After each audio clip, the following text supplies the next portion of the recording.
Do you know the 14 traits of successful chiropractors? We've interviewed some of the top chiropractors in the industry and have identified the common traits that they all share. Jump on over to www.chirobusinessmojo.com to get your free report today. Welcome to the Chiro Business Mojo podcast, where we deconstruct the methods, marketing, and mindset of successful business people and chiropractors from around the world. And now your host, Dr. Richard Day. That's right, I am Dr. Richard Day, and this is the Chiro Business Mojo podcast. Once again, I am thrilled to be with you here and cannot wait to get started. Well, on the show today, I've got Dr. Michael Gibson, who's committed himself to helping others to live the best life possible. After graduating with a Bachelor of Kinesiology from the University of Western Ontario, he received his Doctor of Chiropractic degree and Masters of Science in Chiropractic Sports Science from Life University. He's the co-creator of Life by Design, owner of the Wellness Group, and co-owner of CrossFit 613. He maintains a busy family practice, a full speaking schedule, and finds time to implement the principles and practices of Life by Design in his own life. Welcome, Dr. Mike Gibson. Thank you. I'm very, very pleased to be here. Well, thanks so much for being on the show. Feel free to jump in and fill in any of the gaps I might have smoothed right over in that bio. Sure thing. First of all, I have an amazing partner who the listeners actually probably know. Kristen McKeag is one of the founders and creators of Eat by Design Coaching. So I'm sure most of the docs have come across her stuff, her recipes and her videos, her meal prep stuff on Facebook. Now up in Canada, of course, it's winter is on its way. So I spend most of my time in hockey rinks. I have two boys, 5 and 8 years old, and I bet I spend a good 12 to 15 hours on the ice with them every week. So that's really where I am if I'm not in my practice adjusting. Wow, sounds like you're definitely busy with a couple of boys in sports, to be sure. We've had the pleasure of interviewing Dr. Jamie Richards on the show before, and he talked about Life by Design. But for those who may have missed that show, why don't you tell us a little bit about what that is? Sure thing. Life by Design really has two components to it, and the first one is really the lifestyle program that we developed and created maybe 6-7 years ago now, and it was really something that we created for our practice members, for our patients, in the sense that, of course, we're checking and adjusting for subluxation every day in our practice, but we realized for people to really truly get healthy, there were other requirements that they needed to fulfill, namely great sleep, good food, exercise, and a very healthy, mindset. And so we developed this program to help them fill those gaps that we felt were missing. And as we created that, a lot of other docs started to pay attention to what we were doing and wanted to know how they could also share this program in their offices with their patients. And so that's really where Life by Design for chiropractors was born. And fast forward to today, we serve many clients, do a lot of coaching, consulting, and have actually many offices who are actually using the Life by Design brand in their practices. Wow, what a cool thing. Well, how do you guys split the workload? I mean, what is your role as it compares to his role? That's a great question. Actually, to be complete, there are 4 partners in Life by Design, Dr. Cratio Jug and his wife, Dr. Rochelle. And so it's really, splitting this workload amongst the 4 of us. And, the thing I think it would be most valuable for your listeners to know is that it's really evolved. I'll say that for sure over the years, but it's really evolved in the sense that we've become very, very clear what each one of us is very, very good at. And so what we've done is we say split the workload. We essentially split it up to things that we are going to excel at, that we are passionate about, activities and tasks and projects that are going to energize us and things that we're going to enjoy working on. And what we found is that the more clear that we've become about what that is for each of us, the better the results and the more the company has actually taken off. Well, what is one thing that is really exciting you about Life by Design today? It would have to be LifeCon. LifeCon is our annual live event, and it was here in Ottawa 3 weeks ago now, and it was just a great event. It's always kind of the highlight of our year to get to hang out with some just really, really great docs and get to not only share information, share our knowledge, and do whatever we can to help these docs, but just to hang out with like-minded people is certainly a highlight of our year. But specifically this year, we were very, very excited to introduce what we've called the Ultimate Chiropractic Marketing Blueprint. And it was the first time it was brand new. We had just created this, And essentially, in a nutshell, it's a system. It's a marketing system that has kind of brought all the different pieces of marketing and brought them all together. And it was, the response was just overwhelming. The feedback was fantastic in the sense that for the first time, a lot of docs were really starting to see the big picture when it comes to marketing and seeing how all these individual pieces can fit together to really make sure that they're getting the best return on their marketing dollars. Wow, what a great tool. I'm going to link to this on the show notes. I'm going to link to Life by Design and Life by Design for chiropractors. I want to shift right now. As you know, this is the Chiro Business Mojo podcast, and I want to drill down into the specifics of the business side of being a chiropractor. And you've worked with a lot of chiropractors, obviously, in your experience. What separates those who are really killing it, who are more successful in practice, from those who, are maybe stuck and right there in the middle? I think there are definitely many factors, but if I was to pick one, I would definitely say it comes down to self-esteem and, of course, confidence, certainty, really knowing what you know and just being so certain in everything that you say and everything that you do. That I find is really what separates docs in most cases, is that there are some docs who are just unbelievable in terms of their technique, their ability to deliver a fantastic adjustment. They have all the right, communication strategies or scripts, however you want to say that. But they lack that self-esteem versus someone who is just so confident and just carries themselves in that, very certain way. And it really comes across to the patients, but they may not be as good, as masterful with their technique, or they may not actually say the most eloquent of things and communicate in the best way, but that certainty seems to carry them. And I've definitely seen that trend and made that observation over the years, that the biggest, most successful chiropractors always have one thing, and it's really, really strong self-esteem and confidence in who they are and what they're doing. Yeah, I think that's a huge part of it. I see that a lot with docs, especially new docs, and they have a real tentative voice as compared to a confident voice. And I know that comes over time, but I also meet docs who have been out there a while and they still sound tentative. So I think that's a great idea for chiropractors to focus on how they speak. I know I'm always refining it, and especially with this podcast, I'm always trying to improve it. Yeah, it's something, I've had a lot of associates in the practice. And so just working with them, I totally agree with your sentiment about, newer docs. Definitely they seem to struggle with this more. But the more that we've had, worked in terms of our consulting side of Life by Design and working with docs who have been in practice, and especially docs who have, especially maybe gone, we, Life by Design, we of course are advocates of a third paradigm model where, chiropractic is something that we, the purpose of it is that we need to make sure that the health of the spine and nerve system, is optimized. That's our goal, regardless of symptoms. And so you have some of these docs who have been in practice a long time. And they seem to kind of sway back and forth in their heart. They seem to want to practice in that third paradigm model. And, sometimes that treatment oriented type of practice times kind of sets in a little bit, and they kind of get a little bit uncertain. And I think that's where their certainty and confidence really starts to waver, and it comes across in their communication. So by when they're in front of a practice member, in their mind, they're having this confusion about what it is they really want to do, what it is they really believe, and what type of service they actually want to deliver. And that lack of certainty really tends to come across, and it has a big impact on their success. Yeah, I can definitely see that, and that's a great tip. If I were to summarize, I'd say get clear on what it is you're doing and get clear on the why, the why of what you're doing as well. Absolutely. Well, in terms of chiropractic marketing or marketing a practice, what do you see that is working the best today? I think for us personally, what I will call content marketing is definitely the thing that is allowing us to get in front of the most people and is getting more and more people in our community at least engaged and introduced in what it is that we do. Is this online?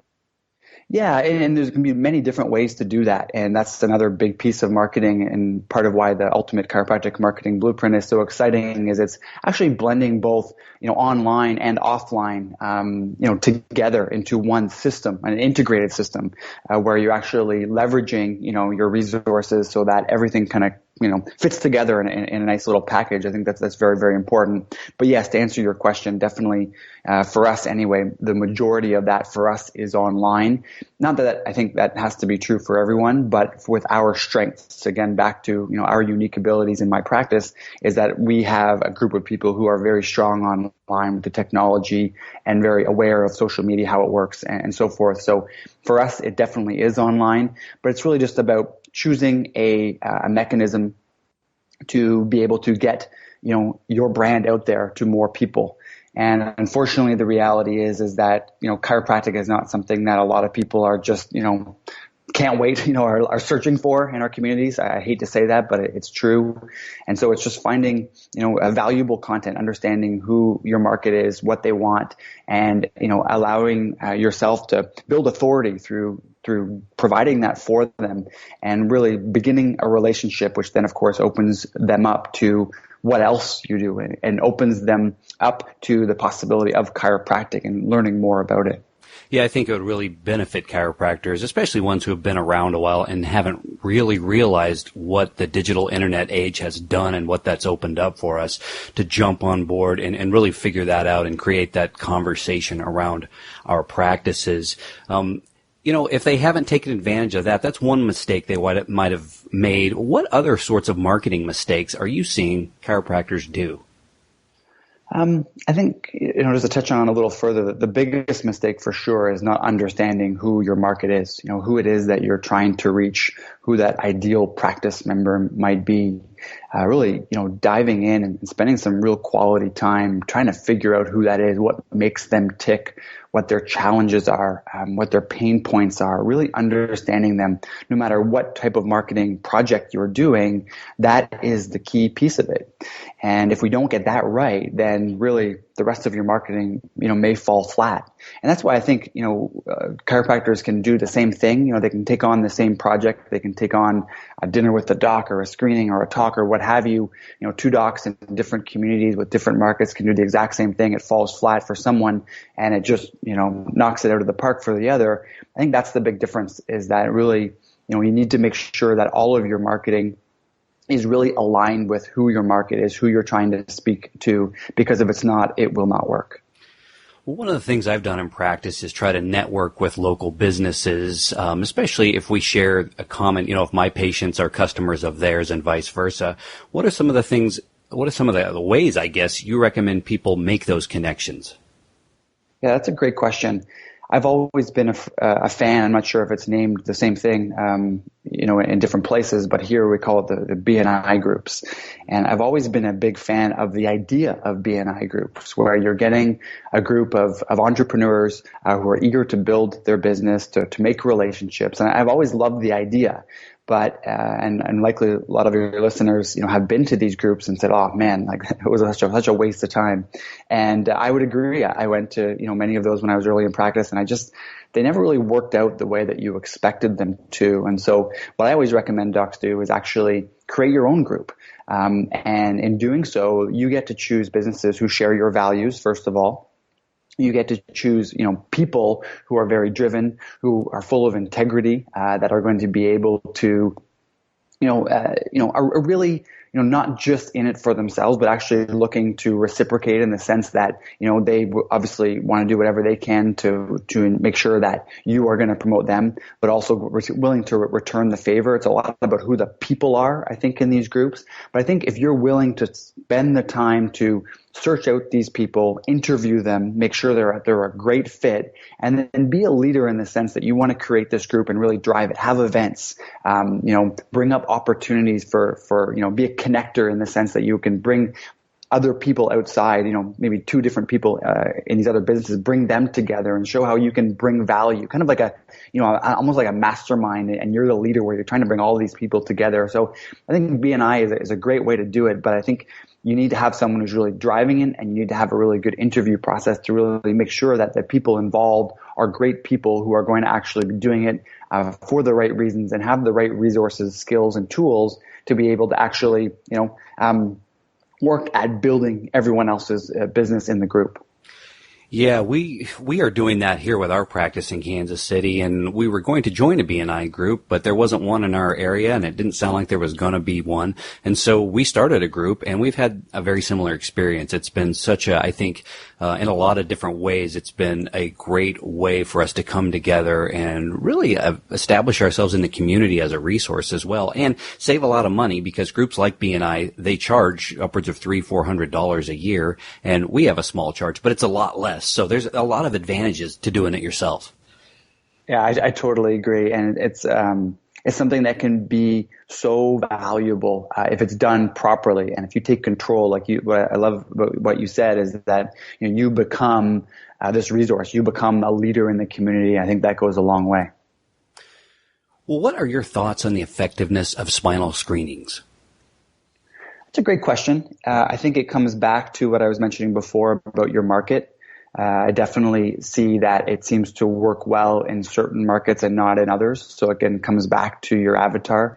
I know I can say, and only speak from my community here, is that screenings are not effective here, and it's not just because of the way that they're run. I've seen them run very, very well and not be terribly effective. And that's very much changed. Back when I first started practice, there was something that was very, very effective here. But I can definitely tell from interviewing people and speaking to people about it in the community, and I don't mean chiropractors, but, lay people, it's something where they, definitely it's something they don't expect a professional to do. It's not something that is an acceptable, from a cultural perspective. They definitely, their first thought when they see a doctor, a professional doing a screening is like, why does he need to be out here doing this? Does he not have enough practice members? Because here, you line up and you'll wait. A lot of people don't even have a family doctor. It is hard to get in to see a doctor here. So when you have a chiropractor, another type of doctor out in the community, doing a spinal screening, you can imagine the first thought a lot of lay people have is, why does he need to be out here? Is he not, why is his practice not already full? Why does he have to be doing this? And so that may not be the case in a lot of places, and a lot of people around the world do screenings very successfully. I've done them in the past, but I know in my marketplace, it doesn't fly, and it's something that is actually frowned upon by many people in the community. Yeah, I certainly understand that, going back to what you said earlier about having a confident voice when you're speaking to people because you're confident in what you're doing. I did a few spinal screenings when I first started, and for that exact reason, I thought this is not what a professional doctor, I didn't feel like it was appropriate, and I had a hard time really being legit and credible in that role. And so I've done very, very few. And I know other people have had great success with them, but it's not for me. And I've managed to build a couple of practices that have become very successful without it. Yeah, and I think to say also to piggyback on that, I think there's a situations and context where it can be very valuable. For example, doing a spinal screening where you've been invited by maybe a large corporation at one of their health events, right? Where you're an invited guest to come and to share your resources with people and to screen people. That can be a great opportunity where there's an expectation because you've been asked and invited to be there as a professional. So I definitely think there are time and places where it can work very well. But, as you were asking about just the general, screening at Walmart, I'm not a huge fan. Well, I read that you are a productivity junkie, and this is near and dear to my heart because I'm always trying to come up with a way to get more done in the finite amount of time we all have in common. So do you mind sharing with us some of your productivity hacks? Yeah, absolutely. And there's a lot of them. And junkie is definitely the right word here. I'm always kind of tweaking and trying to find new ways to do things faster and more efficiently. I have to say, though, and this has come up a lot actually this week, so this is great timing. The two by far best hacks and that have been consistent for me for quite a while now is taking all social media off my phone, including Facebook. And that might sound funny because, as many of you know, I use Facebook avidly for my business, and it's one of my main marketing tools. But as far as my personal feed and looking at the news feed, I cannot do that on my phone anymore. I've removed the app. And even further to that, on my desktop and on my laptop, I've actually got one of those, Facebook news feed blockers, so that when I go on Facebook to do business, I can't get distracted by the news feed. So that has been huge for me, the amount of time that I know we all spend on Facebook just kind of scanning the news feed. For me, it was immense, and that was a huge, I gained so much time back when I took that off. The second one, this is one that surprises a lot of people, but I don't have email on my phone, and I don't have email even on my laptop. And so when I'm at practice, my setup is that I have a laptop that I bring back and forth, and I do most of my work from my desktop. But on my laptop, of course, you can always log on like online, but I don't have email set up on my laptop. So when I'm in practice, I am 1,000% focused on checking and adjusting and doing whatever else I need to be doing for practice time.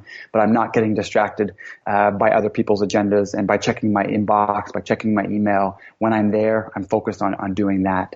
So those have been, two of the probably the biggest things that have been the biggest, not just time savers, maybe more efficient, maybe more productive, but also allowed me to stay much more focused on whatever project I am doing at the time. Well, that's a great, both of those are great tips. I think, especially social media, it's so easy to get in with one idea in mind and then, oh, wait, hey, look, someone had a baby. And then the next thing you know, it's been 15 minutes and, that may have been your window of opportunity to get something done. And instead you just, laughed and looked at things and liked things. And I think it happens without even realizing it. People, at least I have a need sometimes to sort of check out and take a mental break. And what I think might be 2 minutes of that, suddenly it's 15 and whoops, that didn't work. Yeah. And I guarantee all the listeners, we've all done that. We've all been there 45 minutes later. And it's like, what just happened? Yeah. Well, let's talk a little bit about the patient experience you create in your office. I'm big on this. I think that, from a patient perspective, they may not know what chiropractor A is doing different than chiropractor B. And one of the ways we can really differentiate ourselves is creating a fantastic patient experience. What is it like for a patient when they come in your office? I think we're very clear, and I think this is something that stands out to a patient coming into the office right away, is that we're very clear about what we do and what we don't do. And so we're very clear right in that initial consult to really be clear about what it is that we do and what it is that we don't do, so that, they can understand what they're, to make sure that they're in the right place, of course, but also so that we can differentiate ourselves, because, a lot of people have either been to a chiropractor before, or they have had this mindset of what a chiropractor is based on stories they've heard. And so I think one of the really important things that we need to do first off is to make sure to reset those expectations. And if you can differentiate yourself and let them know and communicate how you are different, I think you kind of, open the door and have this opportunity to start fresh. So that would be definitely one thing that I think just starts this whole new relationship off on the right foot. The second part I think that stands out to me, as I think through our process, is just the thoroughness of our day one visit. The time that we spend with our consult, really listening, and the series of tests that we do, the series of objective tests that we do to really determine whether or not they are in the right place. That's something that really stands out when we get a lot of feedback from, is just, I so appreciate you taking the time to do all these tests. And also what it does is it creates this sense of curiosity for visit 2, where they're very excited to come back to get their results, because they're like, wow, I did all these tests. I kind of got a sneak peek at what my results were. And I can't wait to come back next time. So I think that's really important, is that they're looking forward to that second visit, versus like, oh man, I don't, I think a lot of times, and actually I've seen through looking at a lot of statistics with a lot of docs, is that is a trouble point for a lot of docs, is that they have, a bunch of people coming in for day one, but there's a good percentage of docs who have a lot of people who don't make it back for visit 2. So I think that probably stands out to me as just how we do day one and how we train on it. We spend a lot of time perfecting that whole process, so that it's just we get the relationship off on the right foot. And then I think the only other thing that stands out is that we get a lot of feedback on is probably just how smooth the office runs. Everything is very, very, very, very systematized. Everything just works like clockwork. There's rarely any breakdowns, rarely things that go wrong, only because we've trained so much on it. We've spent so much time, dissecting the systems, creating very detailed systems. When this happens, do this. When this happens, do that. And so our team just work like clockwork, and it's something that people, really notice and comment on is just how well run the business is. And they appreciate that because that allows them to not only get great care, but allows us to be very respectful of their time and get them in and out, with just a great experience every time. Yeah, I want to touch on a couple of things you mentioned. I'm always surprised when I'll talk to a doc and they'll tell me that, well, they do a real cursory exam, but it might last just a couple minutes and they already know what's wrong with them and they go ahead and start adjusting them. And I think, well, wait a second, what if there's something, a red flag and you didn't really look very closely at it? And I guess B, how do you really know what's wrong if we're trying to fix the cause if you didn't take the time to look for it? And C, that, at least, is how I build so much rapport with someone who is placing their trust in me, is by really taking that time. The person, and this is what I believe, you're being judged all the time, and they're thinking, are they in the right place? Am I with the right doctor? And if you're showing them that, you're not going to spend that time with them, that they're realizing it. Maybe not while they're in the office, but certainly when they reflect on that time later.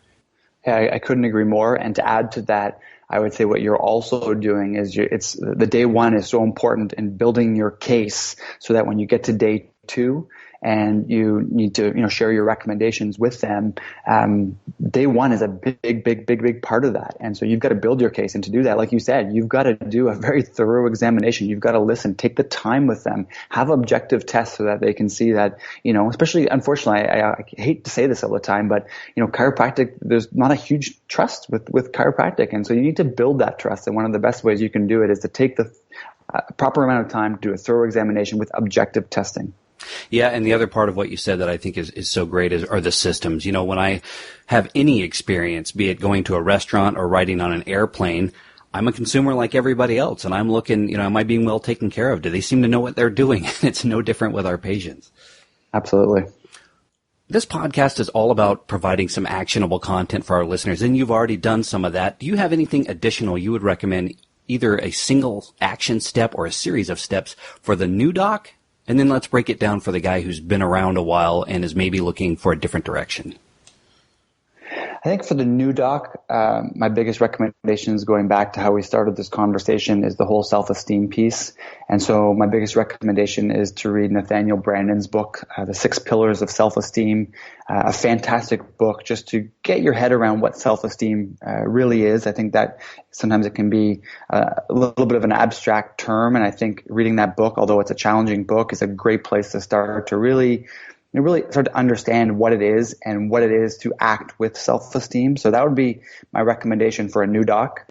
My recommendation for an experienced doc, I think that would have to be, and this is just from my experience and working with a number of experienced docs, is that I think, especially if you've been in practice for a while, I think, when we get out of practice, we're very clear about this vision that we have for our practice. And unfortunately, a lot of times it is a vision that's just kind of like, well, everyone, 500 visits a week is the kind of vision as chiropractors that we should all have. So that's the vision. So whether or not it's their own vision or not, I'm not sure.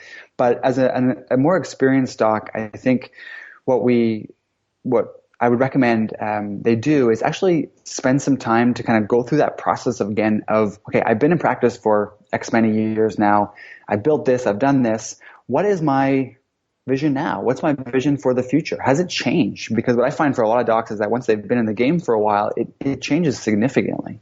And so spending the time to actually sit down and create a new vision for your practice, and I'm always a big advocate of going as far out as possible, even as far as 25 years, but just making sure that they've spent the time recently to really get clear and do some serious thinking about where they want their practice to go and where they want their business to go and where they want to go personally. I think that's a very important thing, so that as you get later in practice, you can continue to move in a direction that is going to continue to fulfill you now, not necessarily based on the vision that you had created when you first got out of school.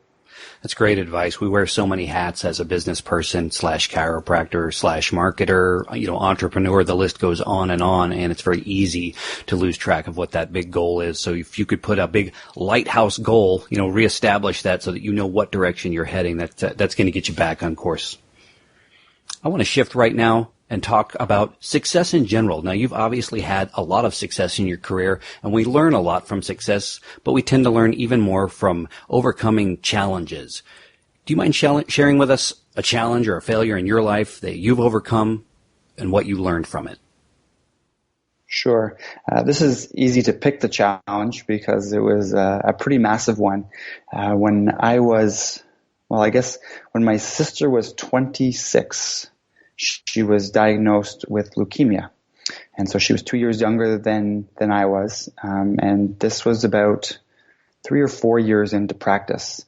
And this was obviously very shocking. She was extremely healthy, did all the things that I did, that I recommended to my patients that they do as far as health goes. Get checked, eat like this, exercise, very happy or seemingly very happy.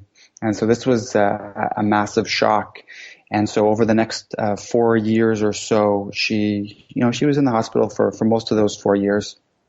Multiple rounds of chemotherapy, bone marrow transplants, endless types of, surgeries and you name it. She passed away, 29 years old. And, there was so many lessons, learned and so many challenges in that process, as you can imagine. But, the part I'll mention here, because I think it'll be relevant to those listening, is that forced me to really reevaluate what it is that I knew about health, as it relates to my practice, because a lot of the things that I was doing personally that I had taken very much as dogma coming from chiropractic college, from people who I learned through, I'd really taken, what I realized, the big observation was that a lot of what I had learned was taken very dogmatically, and that I hadn't really done my own research. I just took it at face value and said, well, they said this professor told me this, so it must be true. And it really made me just, question, because you can imagine if I'm my sister's advocate, I'm the person who's giving her advice. I've given her this advice, and she has leukemia now, and she passed. You can imagine my thought process is that, could this outcome have been different if I had given different advice? And so you can imagine how that affected me. And so to answer your question, what did I learn from this?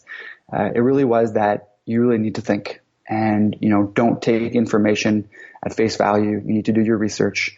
You need to investigate everything and really evaluate everything that you do believe, and take the time to do that. And I think this is why, I find self-esteem is such a critical piece of success for any entrepreneur, any business owner, any person, definitely every chiropractor, is because in that process of doing my research and learning and soul searching and asking myself the hard questions, I did realize that there was a lot of things that I could have given better advice on. But what it did is it really built my certainty to now, when I give recommendations, I know this is the best thing for that person. But it unfortunately wouldn't have happened without that challenge. Well, Doc, thank you for sharing such a deeply personal story with our listeners. I want to talk now about success in general. Who do you think of when you think of the word success, and why? Wow, that's a good question. Who do I think of? To be honest, I can't think of anyone off the top of my head, as far as the word success goes. And I think there's a reason for that. And I think it's because I really do believe that success is something that is defined differently for every person. So success for you may be very different as success would look for me. And, the first thing that came to mind when people say success, and I have given this a lot of thought as far as, creating my own life and what success looks like for me in the past. But the thing that I always come back to is my kids. And the reason I do that is because, of course, they are one of my highest values, 5 and 8 year old boys.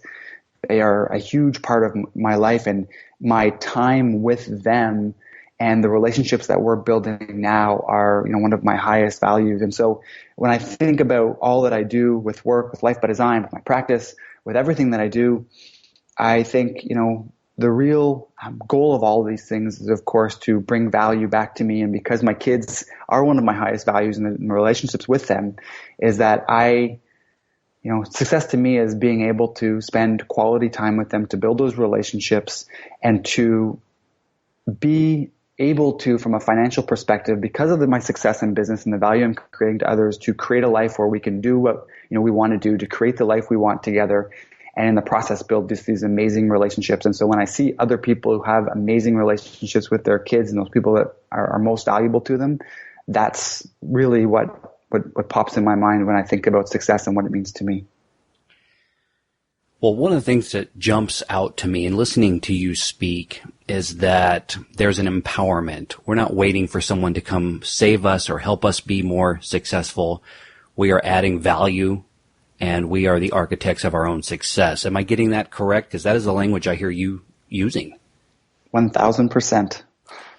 Well, as we shift into the final thoughts of this interview, it's been great so far. What's the best business advice you've ever received? The best business advice came from Dr. Steve Hoffman, and it came out at TS, Total Solution, the CLA program out in the mountains in Colorado. And he said something to me that I'll never forget, and it was never forfeit the truth for acceptance. So again, that self-esteem thread was a big one. We were doing one of those, I'm not sure what you call them. You climb up the ladder and you fall back in the group, and one of those trust building exercises. And he said it to me when he was at the bottom of the ladder, and I've never forgotten it. And it was the best advice, both personally and from a business perspective. Well, there is no shortage of people who will give you their opinions in the world, and not all the advice we receive is good advice. Can you recall a really horrible piece of business advice you were given? Yes, and specific to chiropractic, I was given the advice not to bring on an associate until I had built my practice to full capacity. And that, as I reflect back, cost me a lot of money. Yeah, I can definitely see that. I mean, there might be some variation in that given, what's going on if you're in a big or small town, but I think you're absolutely right. I think bringing more people in is probably going to be helpful in growing the practice. Yeah, absolutely. Well, thanks so much for your time today. You have dropped a lot of value bombs here that I think are going to be beneficial for our listeners. What is the best way for people to find you and find out more about what you do? Yeah, I think probably the best way is Life by Design for chiropractors.com. That's the branch of Life by Design that we coach and consult chiropractors through. We have our podcast there, which I'd really encourage people to go out and listen to. And then if you'd like to reach out to me personally, my email is mike@lifebydesign.com. Well, Dr. Mike Gibson, thank you so much for adding value to this podcast by giving us your time today. Thank you so much. It was great being here. Thanks for listening to the Chiro Business Mojo podcast at www.chirobusinessmojo.com.